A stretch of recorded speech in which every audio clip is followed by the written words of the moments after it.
बहुत बहुत स्वागत है दोस्तों आप सभी का। आज की इस वीडियो में हम देखने वाले हैं क्लास 11th का समाजशास्त्र यानी कि सोशियोलॉजी का जो सैंपल क्वेश्चन पेपर है विद सॉल्यूशन के साथ में। और इस सैंपल पेपर में आपको हिंदी और इंग्लिश दोनों ही मीडियम में जो आपका सॉल्यूशन है वो आपको समझाने वाला हूं। तो चलिए देख लेते हैं आपके पेपर पैटर्न का। अगर पेपर पैटर्न की बात करें तो टाइमिंग आपकी 2 घंटे की, मैक्सिमम मार्क्स है आपके 40, टोटल नंबर ऑफ क्वेश्चन होंगे आपके 14। ठीक है, जिसमें आपको क्वेश्चन के अंदर चॉइस देखने को मिलेगी। 1 से 2 आपके 1 अंक के प्रश्न है, 3 से 9 आपके 2 अंक के प्रश्न है, 10 से 12 आपके 4 अंक के प्रश्न है, 13 से 14 आपके 6 अंक के प्रश्न है। तो ओवरऑल देखा जाए तो आपके जो क्वेश्चन है वो आएंगे आपके 14, जिसमें आपको अलग-अलग चॉइस क्वेश्चन के अंदर देखने को मिलेगी। इंग्लिश में भी आप देख सकते हैं। इससे पहले मैं आपका क्वेश्चन पेपर सॉल्व कराऊं, मैं आपको दिखा देता हूं। ये है आपका ऑफिशियल सैंपल पेपर जो कि डीओई की तरफ से दिया गया है। ठीक है, ये आपका ऑफिशियल सैंपल पेपर है। और इसकी आंसर की भी अगर मैं आपको दिखाऊं तो वो काफी अच्छी नहीं है, इसलिए मैंने आंसर की जो है वो खुद से बनाई है ताकि मैं आपको अच्छे से समझा सकूं। तो चलिए हम देखते हैं अपने क्वेश्चन पेपर के सॉल्यूशन को। और बच्चों, अगर आप ये जो आपका क्वेश्चन पेपर है, ठीक है, ये वाला क्वेश्चन पेपर जो आपका ऑफिशियल आया हुआ है, इसका अगर आप बच्चों पीडीएफ डाउनलोड करना चाहते हैं तो वीडियो के डिस्क्रिप्शन बॉक्स में एक टेलीग्राम ग्रुप का लिंक मिल जाएगा, वहां से जाके हमारे चैनल को ज्वाइन कर लीजिएगा, टेलीग्राम ग्रुप को। वहां पे आपको जो ये सैंपल पेपर्स हैं वो सभी के सभी मिल जाएंगे। ठीक है, चलिए स्टार्ट करते हैं। सबसे पहला देखिए हमारा प्रश्न है, ठीक है, एक तरफ प्रश्न संख्या है और एक तरफ टोटल नंबर ऑफ मार्क्स है। उसके बाद क्वेश्चन नंबर फर्स्ट है हमारा, कार्ल मार्क्स के अनुसार संसार में कौन कौन से दो वर्ग होते हैं। कार्ल मार्क्स के अनुसार आपको बताना है कि कौन कौन सी दो क्लासेस होती हैं। तो पहली क्लास है पूंजीपत वर्ग और एक है सर्वहारा यानी कि मजदूर वर्ग। ठीक है, ए एंड बी। तो ये आपके आधे आधे मार्क्स के दो दो एक एक पॉइंट हो जाएगा। तो पहला क्वेश्चन आपका कंप्लीट हो गया। बहुत ही सिंपल सा प्रश्न था, 1 मार्क्स का। और 1 मार्क्स में आपको लिखना ही कितना है, बस पॉइंट एज इट इज लिख देना है। सेकंड क्वेश्चन है, औद्योगिक क्रांति, एक सेकेंड, हाँ, औद्योगिक क्रांति किस देश से आरंभ हुई थी। ठीक है, in which country industrial revolution is started. तो आपको पता है कहां से हुई थी, इंग्लैंड से। ठीक है, भारत में समाजशास्त्र को संस्थागत रूप से स्थापित करने का श्रेय किसे दिया जाता है। To establish sociology as an institution in India, who gets credit for this. तो आपको पता है एमिल दुर्खिम। ठीक है, जो कि आपकी आंसर की में आंसर दिया हुआ है। तो आपका सेकंड क्वेश्चन भी कंप्लीट हो गया, 1 मार्क्स का था। थर्ड क्वेश्चन देखते हैं। थर्ड में देखिए आपको यहाँ पे थोड़ा सा मैंने आपको अच्छे से समझाने के लिए क्या किया है। जैसे देखिए थर्ड में पूछा गया है, नौकरशाही की कोई दो विशेषताएं बताइए। मैं आपको 3 से 4 विशेषताएं बताऊंगा ताकि अगर ये प्रश्न 4 मार्क्स में पूछा जाए तो भी आप इसका आंसर आसानी से लिख पाए। ठीक है, तो आपको कैरेक्टरिस्टिक्स लिखने किससे, ब्रेशियो। ठीक है, मैक्स वेबर के अनुसार सत्ता क्या है, यानी कि अथॉरिटी जो है अकॉर्डिंग टू मैक्स वेबर, इसका क्या मीनिंग है, तो इसको भी समझेंगे। उससे पहले नौकरशाही की दो बुनियादी विशेषताएं। तो यहाँ पे मैं देखिए आपको 3 समझा देता हूं। सबसे पहली बुनियादी विशेषता है योग्यता प्रणाली। नौकरशाही में प्रशासनिक अधिकारियों व कर्मचारियों का चयन योग्यता के आधार पर होता है, सिफारिश के आधार पर नहीं। उनकी नियुक्ति के लिए निश्चित योग्यताएं रखी जाती हैं और प्रतियोगिताएं जो परीक्षाओं का संचालन एक उच्च सेवा आयोग के माध्यम से किया जाता है। यानी कि योग्यता प्रणाली अगर हम देखें तो सिफारिश के आधार पर नहीं होता है, कोई निश्चित योग्यताएं होती हैं, उनको एग्जाम देना पड़ता है। सेकंड है कार्यालय का प्रबंधन। कार्यालय का प्रबंधन विशिष्ट तथा आधुनिक क्रिया के द्वारा किया जाता है, इसीलिए इसमें कार्य के लिए प्रशिक्षित और कुशल कर्मचारियों की आवश्यकता होती है।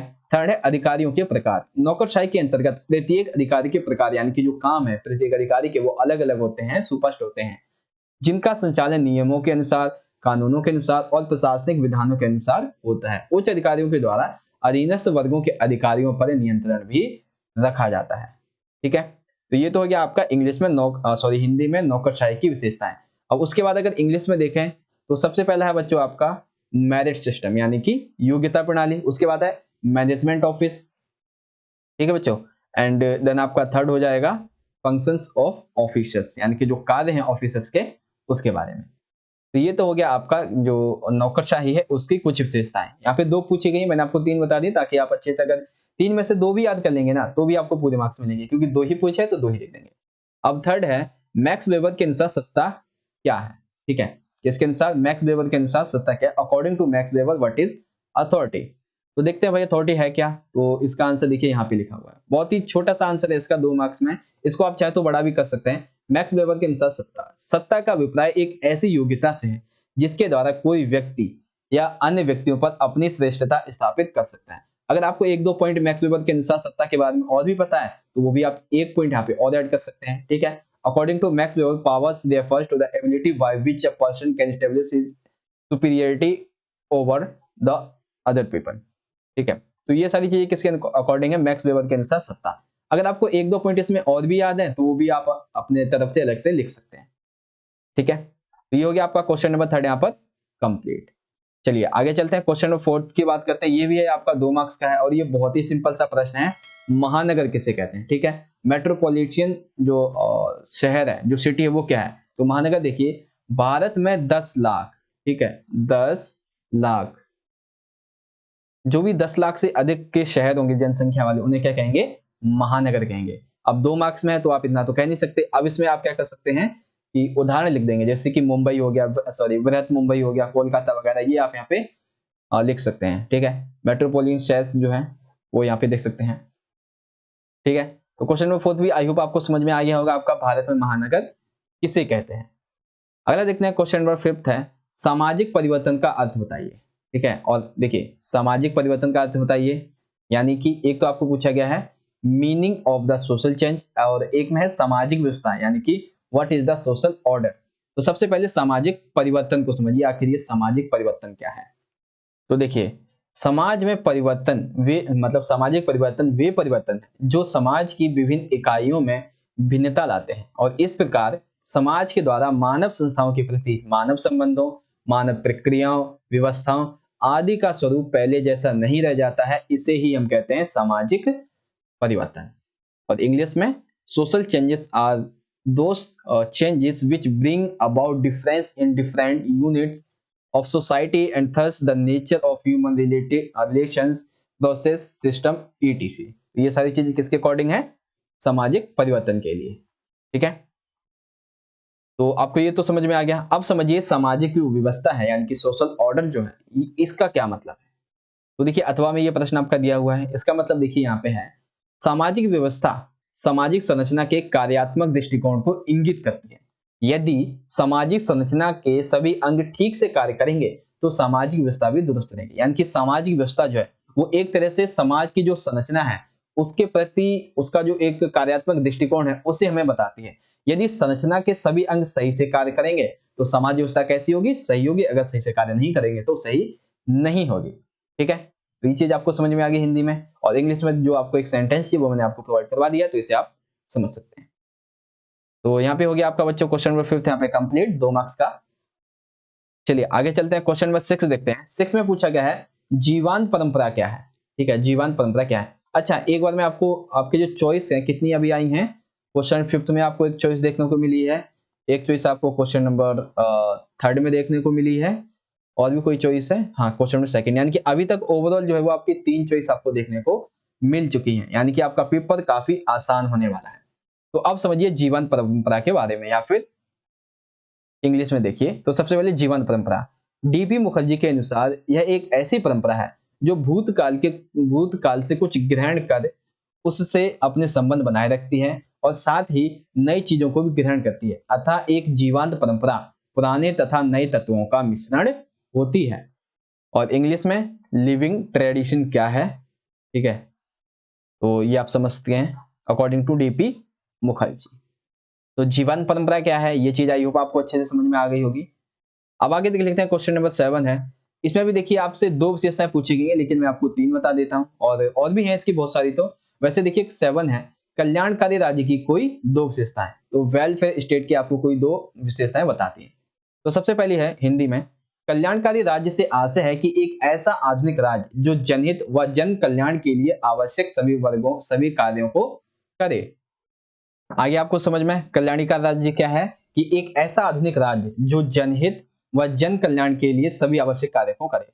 कल्याणकारी राज्य न केवल बाहरी आक्रमणों से अपने राज्य की लोगों की रक्षा करे बल्कि आंतरिक शांति व्यवस्था करने के लिए भी उत्तरदायी है। साथ ही साथ जो उसके लोग हैं उसके लिए अन्न, वस्त्र, शिक्षा, सफाई, प्रकाश, दवाई, मकान आदि की व्यवस्था करना भी कल्याणकारी राज्य के लिए आवश्यक है। अब देखिए यहाँ पे आप क्या कर सकते हैं कि ये इतना पॉइंट एक अलग कर लीजिए। ठीक है, एक बार मैं इसको क्लीन करूं। आप क्या कर सकते हैं कि इतना जो पॉइंट है इसको एक आप अलग पॉइंट में कर सकते हैं, इसको आप एक दूसरे पॉइंट में डाल देंगे, तो इस तरह से आपके टोटल 4 पॉइंट बन जाएंगे। ठीक है, थर्ड देख लेते हैं, एक कल्याणकारी राज्य ना तो पूंजीवादी बाजार को ही समाप्त करना चाहता है एवं ना ही यह उद्योगों और दूसरे क्षेत्रों में जनता को निवेश करने से वंचित रखता है। ठीक है बच्चों, तो कल्याणकारी राज्य की दो विशेषताएं कोई आप याद रख लेंगे। अब देखिए इसे इंग्लिश में कैसे समझेंगे, तो यहाँ पे देखिए following are the two characteristics of welfare state, A B and C. तो इसको तो आप जो है इजीली पढ़ सकते हैं, मैंने आपको कंटेंट जो प्रोवाइड करवा दिया है, हिंदी में आपको समझा दिया है, इंग्लिश में आप यहाँ पे जो आपके सेंटेंस है उसे पढ़ सकते हैं। तो ये हो गया आपका क्वेश्चन नंबर 7। अब 8 देख लेते हैं। 8 में भी देखिए एक ऑप्शन है, यानी कि टोटल अभी तक हमें कितनी ऑप्शन चॉइस मिल चुकी है, 4। जीएस घुरे के द्वारा वर्णित जाति व्यवस्था की कोई 4 विशेषताएं, ठीक है, यानी कि कास्ट सिस्टम की जो विशेषताएं हैं अकॉर्डिंग टू जीएस घुरे इसको बतानी है, और मुक्त व्यापार क्या होता है इसे समझाना है। तो देखिए बच्चों ये जो प्रश्न है ना आपका जीसी घुरे वाला, ये आपका 6 मार्क्स में भी आ सकता है, 4 मार्क्स में भी आ सकता है। तो इसके जितने भी विशेषताएं हैं इस क्वेश्चन की, वो मैं आपको सभी बताऊंगा ताकि आपको सभी अच्छे से समझ में आ जाए। अब देखिए कौन कौन सी विशेषताएं हैं। मेनली जो है वो पहली विशेषता यहाँ पे देखिए, पहली है समाज का खंडात्मक विभाजन। जाति व्यवस्था ने भारतीय समाज को खंडों में विभाजित किया है। प्रत्येक खंड के सदस्यों के पद, स्थिति और कार्य पूर्व निश्चित होते हैं। समाज में अनेक जाति खंडों और जाति विभिन्न उपखंडों में बटी होती है। जैसे कि भारत में अगर हम बात करें तो वर्ण व्यवस्था में आप देखते हैं कि ऊंची जाति, निम्न जाति, ये सब यहाँ पे देखने को मिलती है। सहस्त्रण यानी कि जाति व्यवस्था में ऊंच नीच का संस्करण पाया जाता है। जाति जो है वो जन्म पर आधारित मानी जाती है, ऐसा जो भारतीय समाज उसमें कहा गया है। भोजन तथा सामाजिक सहवास पर प्रतिबंध। जाति व्यवस्था में भोजन एवं व्यवहार संबंध में अनेक निषेध पाए जाते हैं। जातियों के खान पान के कुछ अलग अलग नियम होते हैं। जैसे ऊंची जाति के तो वो अच्छा खा सकते हैं, निम्न जाति के तो वो कुछ अलग प्रकार का खाना खाएंगे। फोर्थ है नागरिक एवं धार्मिक निर्योग्यताओं एवं विशेषाधिकार। जाति व्यवस्था में उच्च और निम्न का संस्करण पाया जाता है, इसीलिए धार्मिक निर्योग्यता भी इसमें पाई जाती है। धर्म के अनुसार जो व्यक्ति जिसका धर्म मतलब धर्म जो धार्मिक लोग हैं वो अधिक होंगे, उन्हें विशेष अधिकार अधिक मिलेंगे, उनकी जो सम्मान है वो अधिक देखने को मिलेगा। जो धर्म जो है वो एक तरह से कह लीजिए अल्पसंख्यक है तो उसे विशेष अधिकार नहीं मिलेंगे, यही चीज है। पांचवा है विवाह संबंधी प्रतिबंध। जाति जो है वो एक अंतर्निहित विवाह समूह है जिसमें प्रत्येक व्यक्ति अपनी ही जाति में विवाह कर सकता है, जाति के बाहर वह विवाह नहीं कर सकता। ठीक है, उसके बाद एक और है निश्चित व्यवसाय। प्रत्येक जाति का एक अपना अपना निश्चित व्यवसाय निर्धारित होता है जो कि पीढ़ी दर पीढ़ी से स्थानांतरित होता आता है, और किसी के अंदर यदि मानसिक उसका विकास अधिक हो जाता है तो वो उसे चेंज भी कर सकता है। तो देखिए वैसे तो जेसी घुरे के अकॉर्डिंग जाति व्यवस्था की आपसे 4 विशेषताएं पूछी गई हैं, लेकिन अगर 4 मार्क्स में पूछा जाएगा तो आप ये जो है 6 विशेषताएं जो मैंने आपको बताई हैं ये आप पूरी की पूरी लिख देंगे। अब इसे इंग्लिश में समझिए, इंग्लिश में कैसे लिखेंगे। तो सबसे पहला है segment division of society, second है स्ट्रेटिफिकेशन, फिर फोर्थ है restrictions on food and the social cohabitation, and उसके बाद देखिए civil and religious civil and religious disabilities and privileges, restrictions on marriage, fixed occupation. तो ये सारे पॉइंट हो जाएंगे आपके अकॉर्डिंग टू जीएससी कास्ट सिस्टम। अब अथवा में देखिए आपका प्रश्न था मुक्त व्यापार क्या होता है। तो मुक्त व्यापार को यहाँ पे समझिए। मुक्त व्यापार एक फ्रांसीसी शब्द है जिसका अर्थ होता है अकेला छोड़ो जो राजनीति। देखिए मुक्त व्यापार का अर्थ क्या है, मुक्त व्यापार का अर्थ है अकेला छोड़ो, ठीक है, जो राजनीतिक तथा आर्थिक सिद्धांत के लिए प्रयुक्त होता है। यहाँ अर्थव्यवस्था तथा आर्थिक संबंधों में राज्य कम से कम हस्तक्षेप करता है, ठीक है, और मुक्त व्यापार जो है एक तरह से अंतरराष्ट्रीय स्तर पर जो व्यापार होता है उसे भी बढ़ावा देता है। तो फ्री ट्रेड क्या है, French word meaning leave alone refer to the political and economic theory where the state has the last amount of interference in the economy or economic relations. तो ये हो जाएगा आपका फ्री ट्रेड की जो एक परिभाषा है उसके बारे में, ठीक है। तो क्वेश्चन नंबर 8 आपका कंप्लीट हो गया, जीसी घुरे के अकॉर्डिंग जाति वर्ण व्यवस्था की 4 विशेषताएं और मुक्त व्यापार से आप क्या समझते हैं। चलिए आगे बढ़ते हैं क्वेश्चन नंबर 9 की तरफ। अब देखिए 9 में हमसे पूछा गया है अंतर विवाह को समझाइए, 2 मार्क्स का है तो अंतर विवाह समझेंगे, यानी कि एक्सप्लेन एंडोजिमी। तो अंतर विवाह एक ऐसा नियम है जिसके अनुसार व्यक्ति को अपने समूह अर्थात अपनी जाति में ही, अपने धर्म में ही, अपनी जनजाति में ही, अपनी प्रजाति के जो लोग हैं उन्हीं में विवाह करने के लिए बाध्य होना पड़ता है, इसी को अंतर विवाह कहते हैं, ठीक है। तो इंग्लिश में समझेंगे is sorry, endogamy is a such a rule of marriage according to which person has to be bound to marry within his group, caste, religion, tribe, etc. It's called endogamy. तो ये हो जाएगा आपका जो अंतर विवाह है उसकी एक परिभाषा। 2 मार्क्स में है। अब देखिए आपके जो 4-4 मार्क्स के प्रश्न आगे आते हैं। कौन कौन से प्रश्न है देखिए यहाँ पे पूछा गया है एम एन श्रीनिवास के जीवन की जो उपलब्धियां हैं, पहले जीवन आपको बताना है फिर उनकी उपलब्धियों के बारे में आपको बताना है। तो देखते हैं भाई क्या क्या बता सकते हैं हम इसमें। तो देखिए सबसे पहला तो देखिए 4 मार्क्स का है, श्रीनिवास का जन्म 1916 में कर्नाटक में हुआ था। इन्होंने मैसूर जिले के रामपुरा गांव को अपने अध्ययन का जो क्षेत्र है वो बनाया था। एम एन श्रीनिवास भारत के प्रमुख समाजशास्त्री में से एक थे। हालांकि ये जो पॉइंट है इसे आप दूसरे नंबर पे भी लिख सकते हैं, ठीक है।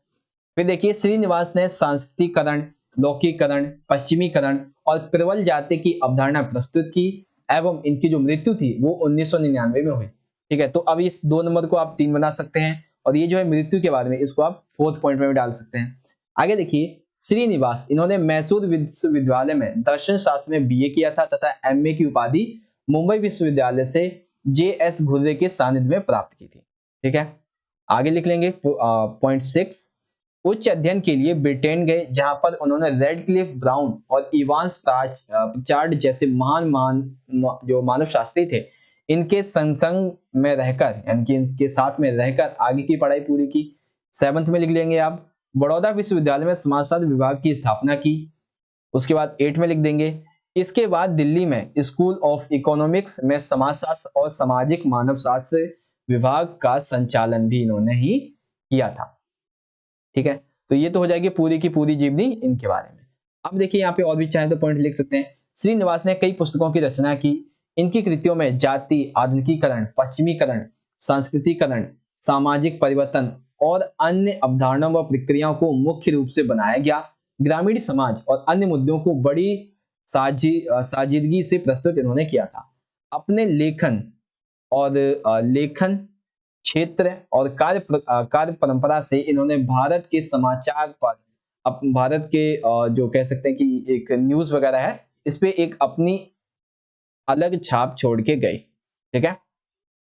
तो श्रीनिवास का पूरा नाम मैसूर नरसिम्हाचार्य श्रीनिवास था, ठीक है। क्या नाम था पूरा? नरसिम्हाचार्य श्रीनिवास। अब इनके बारे में जितने भी आपको पॉइंट याद है वो आप यहाँ पे लिख देंगे। और देखिए वैसे तो मैंने 5 लिख दिए हैं लेकिन इन्हीं को चाहे तो आप 8 से 10 पॉइंट भी बना सकते हैं अलग अलग करके। अब इंग्लिश में समझना चाहें तो देख सकते हैं इंग्लिश में the full name of M N S. Srinivas ये है। एंड जो पूरे के पूरे पॉइंट्स है वो मैंने आपको यहाँ पे समझा दिए हैं एंड आई होप आपको अच्छे समझ में आ गए होंगे, ठीक है ना।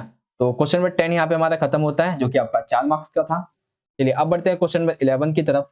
11 बहुत ही अच्छा सा प्रश्न है और इसमें भी देखिए चॉइस देखने को मिली, यानी कि टोटल हमारी चॉइस होगी अभी तक की 5। यांत्रिक एकता और सावयवी एकता में अंतर स्पष्ट कीजिए। और एक है वे कौन से परिवर्तन है जो तकनीकी और अर्थव्यवस्था के द्वारा लाए गए। तो सबसे पहले हम देखेंगे अंतर। तो अंतर में देख लेते हैं। अंतर में यांत्रिक और सावयवी एकता में अंतर। देखिए एक ही स्क्रीन में शायद आई होप सबको दिख रहा होगा यांत्रिक एकता क्या है और सावयवी एकता।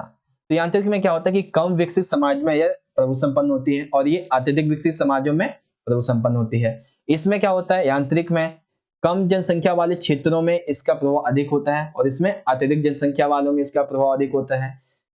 यांत्रिक में असामाजिक संबंधों का बंधन कमजोर होता है। एक सेकंड ये असामाजिक नहीं आएगा, यहाँ पे सामाजिक संबंधों का जो बंधन है वो कमजोर होता है और इसमें क्या होता है मजबूत होता है। यांत्रिक में ये खंडीय होती है इनकी प्रकृति और सावयवी में इनकी प्रकृति संगठित होती है। 5th यांत्रिक में देखें तो इनका स्वरूप कठोर भी होता है और विशिष्ट भी होता है, लेकिन जो सावयवी है ये सामान्य होते हैं और अमूर्त प्रकार से इनको वर्णित किया जाता है, ठीक है। तो यांत्रिकी और जो सावयवी एकता है इसमें क्या क्या डिफरेंस है ये चीज आई होप आपको अच्छे से समझ में आ गई होगी।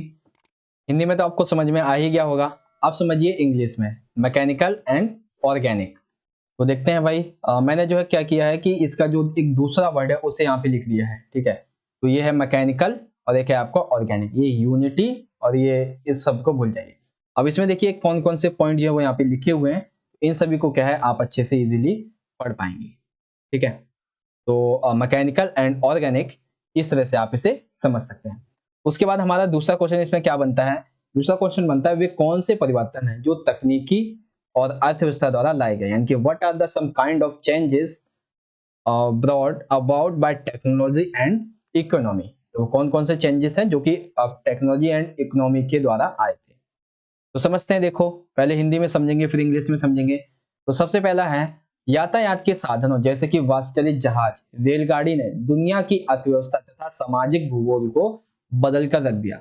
वाष्पचलित जहाजों ने समुद्री यातायात को अत्यधिक तीव्र तथा भरोसेमंद बनाया तथा इसमें अंतरराष्ट्रीय व्यापार तथा प्रवास की गति को बढ़ाकर ही रख दिया। यानी कि सभी पॉइंट क्या दर्शा रहे कि जैसे जैसे तकनीक आई, औद्योगिक जो अर्थव्यवस्था थी क्या आई, तो इससे क्या हुआ कि यातायात के साधन में विकास हुआ, जिससे वाष्पचलित जहाज बने, रेलगाड़ियां बनी, जिससे कि जो सामाजिक भूगोल था पूरी विश्व का वो बदल गया।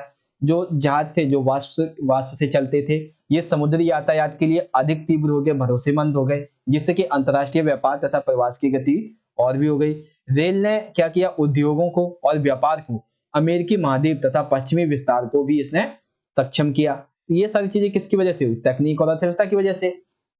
और भी इसमें पॉइंट है कि वाष्प की शक्ति की खोज से उदीयमान विभिन्न प्रकार के बड़े बड़े उद्योगों को शक्ति की, देखिए जब से जो वाष्प की शक्ति है इसकी खोज हुई, तब से बड़े बड़े उद्योगों को शक्ति की उस ताकत का पता चल गया है जो केवल पशुओं, जो न केवल पशुओं को बल्कि मनुष्यों तथा मनुष्यों के मुकाबले कई गुना अधिक थी, बल्कि बिना रुकावट लगातार चलने वाली भी थी। उससे क्या किया, परिचित करवाया किसने, भाप की शक्ति ने। बारूद द्वारा युद्ध की तकनीकी में परिवर्तन तथा कागज की छपाई ने समाज में हमेशा के लिए बदल दिया। यानी कि जब से बारूद आया, बारूद ने क्या किया, युद्ध की तकनीकी में परिवर्तन ला दिया। अब एक ही साथ कई लाखों लोगों को, हजारों लोगों को एक ही बम से मारा जा सकता था।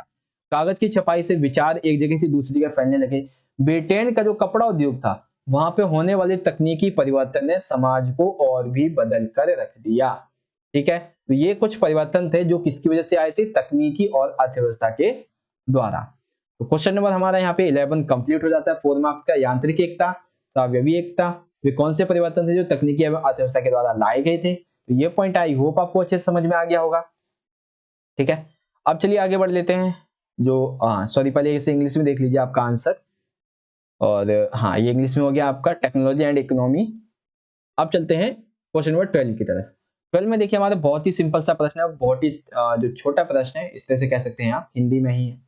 क्या प्रश्न है कि औद्योगिक क्रांति किस प्रकार समाज शास्त्र के जन्म के लिए उत्तरदायी थी। How was the industrial revolution responsible for giving rise to sociology. ठीक है, तो इसे भी समझिए। औद्योगिक क्रांति के कारण क्या हुआ, बहुत सारे जो आविष्कार थे वो होने लगे। अब ये इन आविष्कारों की वजह से क्या हुआ, देखिए आविष्कारों की वजह से कुछ इस तरह से कि उत्पादन जो था वो घरों से निकलकर कहां पहुंच गया, उद्योगों में। पहले उत्पादन क्या होता था कि ये जो घर थे, छोटे छोटे घर थे, यहीं पे होता था, लेकिन ये फिर कहां चला गया, बड़े बड़े उद्योगों में चला गया। लोग जो थे वो गांव छोड़कर कहां आ रहे थे, उद्योगों में कार्य करने के लिए शहर की तरफ आने लगे थे। अमीर लोग जो थे वो बड़े बड़े मकानों में रहने लगे थे। मजदूर जो लोग थे, मजदूरी वर्ग के लोग, ये गंदी बस्तियों में ये रहते थे। ठीक है, आधुनिक प्रशासनिक व्यवस्था के कारण राजतंत्र को लोक संबंधी विषयों और कल्याणकारी कार्यों की जवाबदेही के लिए बाध्य किया गया। यानी कि जब से आधुनिक प्रशासन आया, जब से क्रांति आई, तब से क्या हुआ, आधुनिक प्रशासन व्यवस्था की मतलब कि वहां पे लागू हुआ, राजतंत्र को काफी मजबूत बनाया गया। इसकी वजह से क्या हुआ कि जो लोक संबंधी कार्य थे, विषय थे, कल्याणकारी कार्य थे, उसको जो शासन है वो किसके प्रति जवाबदेह हुआ, लोगों के प्रति। उसके बाद है ज्ञान की उभरती मांग ने, जैसे जैसे ज्ञान की मांग उभरती गई, उसी तरह से सामाजिक विज्ञान, विशेषता समाज शास्त्र जैसे नए विषयों का जन्म हुआ तथा विकास में एक महत्वपूर्ण भूमिका निभाई। तो इस तरह से आप कह सकते हैं कि औद्योगिक क्रांति ने समाज शास्त्र के जन्म में निम्नलिखित प्रकार से जो भूमिका थी वो निभाई थी या फिर उत्तरदायी था, वो इस तरह से आप समझ सकते हैं। इंग्लिश में समझ सकते हैं, the industrial revolution lead to many inventions. ठीक है, first, second, third, fourth and fifth. तो इसके पॉइंट जो है वो आप इस तरह से क्लियरिफाई कर सकते हैं। ठीक है बच्चों, आई होप आपको ये क्वेश्चन नंबर आपका समझ में आ गया होगा 12। आगे देख लेते हैं, क्वेश्चन नंबर 13 है। ये काफी बड़ा प्रश्न है और इस प्रश्न को देखिए किस तरह से घुमा के पूछा गया है। यहाँ पे पूछा गया सत्ता के कार्य। ठीक है, बल्कि यहाँ पे सत्ता कह लीजिए या फिर जो आपकी, एक सेकेंड, ये मैं पेन टे मैंने थोड़ा गलत पकड़ रखा है। तो यहाँ पे क्या है कि जो आपकी नौकरशाही है, ठीक है ना, नौकर नौकरशाही। इसी को यहाँ पे पूछा गया कि नौकरशाही का जो कार्य है वो यहाँ पे बताइए। ठीक है, सत्ता के अंदर क्या होती है, नौकरशाही आती है, उसके अंदर कार्यपालिका, विधायिका, ये सभी चीजें आती है। तो यहाँ पे उन सभी के कार्यों के बारे में बताना है आपको। ठीक है, तो देखते हैं कौन कौन से कार्य हैं इनके। तो एक बार मैं इसको थोड़ा सा ऊपर कर लूं। अब जो है ये हमारे 6 मार्क्स के क्वेश्चन हैं। ठीक है, यहाँ पे देख सकते हैं 6 मार्क्स के आपके 2 क्वेश्चन आएंगे। तो पहला देखिए, अधिकारियों के प्रकार है, यानी कि सत्ता के अंतर्गत प्रत्येक अधिकारी के प्रकार यानी कि जो काम है वो सुस्पष्ट होते हैं, जिनका संचालन नियमों के अनुसार, कानूनों के अनुसार तथा प्रशासनिक जो विधान होते हैं उनके अनुसार, यानी कि जो प्रशासनिक नियम होते हैं उनके द्वारा किया जाता है। ठीक है, उच्च अधिकारियों के द्वारा अधीनस्थ वर्गों के कार्यों पर नियंत्रण रखा जाता है। सत्ता में नौकरी के अनुकूल योग्यता वाले व्यक्तियों की ही भर्ती की जाती है। सत्ता में सरकारी पदधारी से स्वतंत्र होते हैं, क्योंकि वे उनके कार्यालय के पश्चात भी बने रहते हैं। सेकंड है पद सोपान का सिद्धांत। सत्ता में कार्यों के निष्पादन व प्रकृति के अनुसार कर्मचारियों के कई स्तर बना दिए जाते हैं। सबसे महत्वपूर्ण, सबसे ऊपर होते हैं, ये महत्वपूर्ण अधिकारी होते हैं। कर्मचारी वर्ग सबसे निम्न स्तर पर होता है। इस सिद्धांत के द्वारा सभी को आदेश की एकता के सूत्र में बांधा जाता है। तो इस सत्ता के जो कार्य हैं वो ये हो गए आपके 2। उसके बाद देखिए अभी अभी और भी आएंगे 3-4। ठीक है, 6 है तो मैं आपको 5 समझाने की आपकी कोशिश करूंगा, नहीं मैं आपको 6 समझाऊंगा। ठीक है, 2 हो गए आपके। थर्ड देखिए, थर्ड है कार्यों का तर्कपूर्ण विभाजन। सत्ता में प्रत्येक पद पर योग्य व्यक्ति को ही बैठाया जाता है, सिंपल सा है, ताकि वह अपने कार्यों को, अपने लक्ष्यों को आसानी से प्राप्त कर सके। अपने कार्यों को पूरा करने के लिए उसे कानूनी सत्ता प्रदान की जाती है। उसे अपने कार्यों को पूरा करने के लिए अपनी सत्ता का पूर्ण प्रयोग करने की भी छूट दी जाती है। लिखित दस्तावेजों की विश्वसनीयता। सत्ता का कार्य जो है वो हमेशा लिखित दस्तावेजों के आधार पर ही होता है, तथा फाइलों को रिकॉर्ड के रूप में हमेशा संभाल के रखा जाता है कि कोई भी काम हुआ है तो उसका रिकॉर्ड रखा जाना चाहिए। कार्यालय का प्रबंधन। कार्यालय का प्रबंधन विशिष्ट तथा आधुनिक क्रिया है, इसीलिए इसमें कार्य के लिए प्रशिक्षित और कुशल कर्मचारियों की आवश्यकता होती है। ठीक है, उसके बाद आगे चलते हैं, और एक और हमारा आखिरी पॉइंट बचता है इसका, वो है कार्यालय आचरण। तो प्रत्येक कार्यालय में कर्मचारियों का आचरण जो है वो नियमों के साथ और कानूनों के द्वारा नियंत्रित होता है।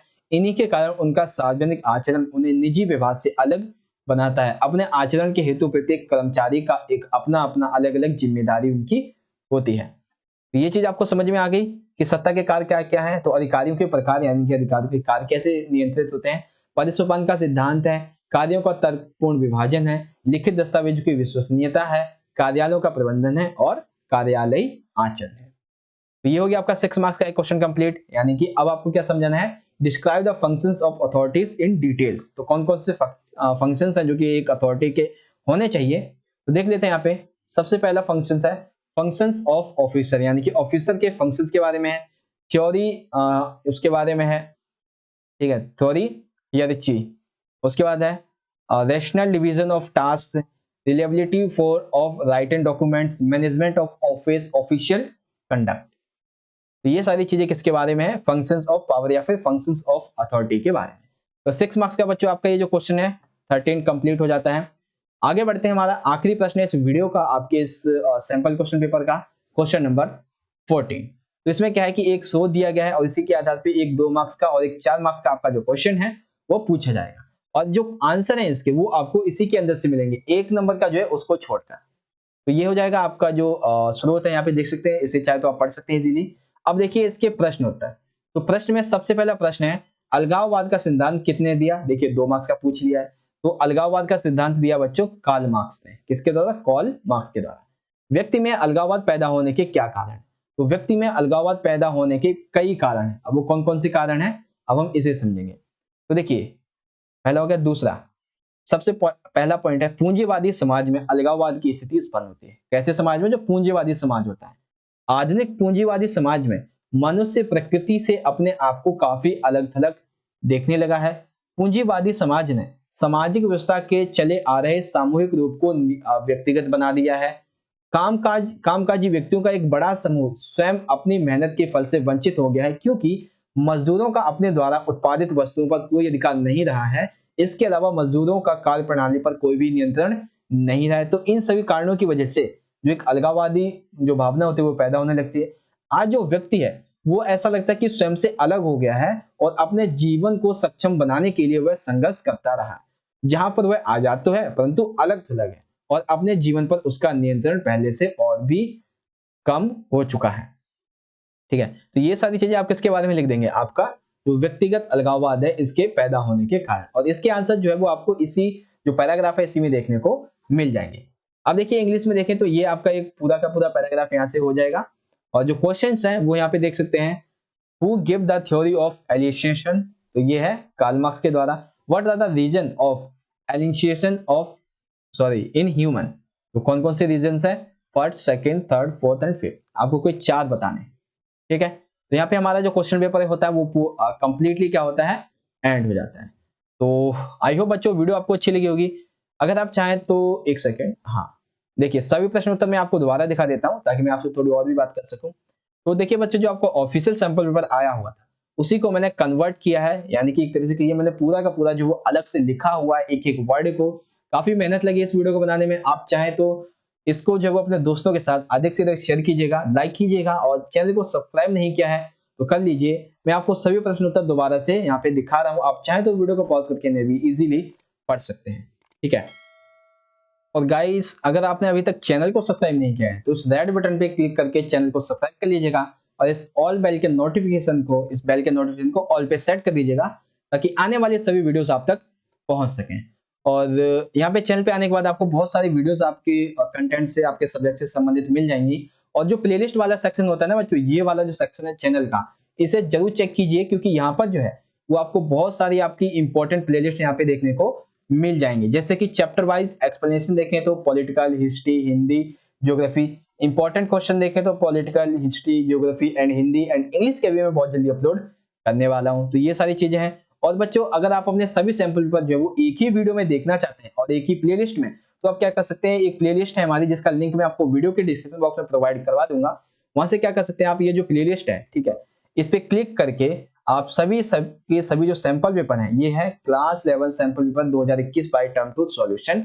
ठीक है, तो ये इसमें देखिए आप देखेंगे तो बहुत सारे जो सैंपल पेपर है वो आपको यहाँ पे देखने को मिल जाएंगे। तो ये आप जरूर चेक कीजिएगा इस प्लेलिस्ट को। एंड वीडियो अच्छी लगी तो लाइक करें, शेयर करें अपने सभी दोस्तों के साथ। हम मिलेंगे अगली वीडियो में बच्चों, तब तक के लिए आप पढ़ते रहिए और अपना ख्याल रखिए। धन्यवाद। जय हिंद, वंदे मातरम।